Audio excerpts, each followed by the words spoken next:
Hey, Gospel Guitarist here, and as promised, I'm going to remove the Gibson Tronical robotic tuning system. And in the last video, I said I was going to go with Gattos, but I'm going to go ahead and put some Grovers on since I already have a pair. So anyway, I'm not going to bore you with the entire procedure for removing this. There are 100,000 videos on that. I'm just going to show you that I'm removing it, what the headstock looks like, and after putting on the Grovers, I'll show you what that looks like all finished up. Okay, the only thing I want to say about removing the gizmo is to remove it, all you do is remove the nut and washer on the front of the headstock, and the tuning key will just slide right out. There's nothing bolting it to the electronics unit.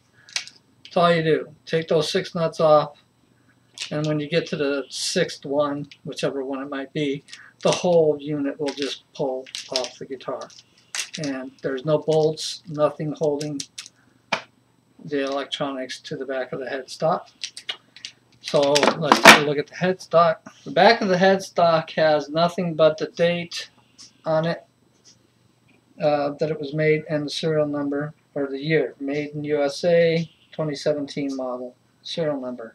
There are no pre-drilled holes in the headstock, from like if they would have pre-drilled it for normal tuners and then slapped that unit on there.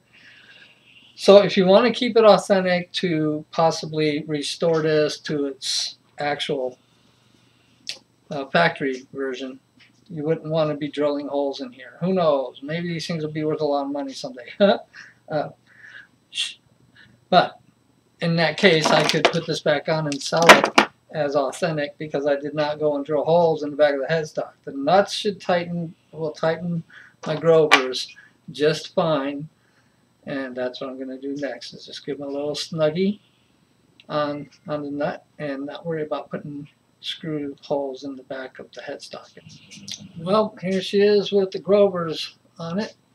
The last Les Paul I had Grover locking tuners. I've always liked Grover locking tuners, so figure I'll just play it safe and go with what I know. And that's the front. So it looks like an ordinary guitar now. Can't wait to just tune with my fingers and ear again. So now to get it all strung up. Thanks for watching, and I hope that you found it helpful if you have one of these guitars with the robot tuners on it. And that'll close out my videos on the Gibson robotic tuner series.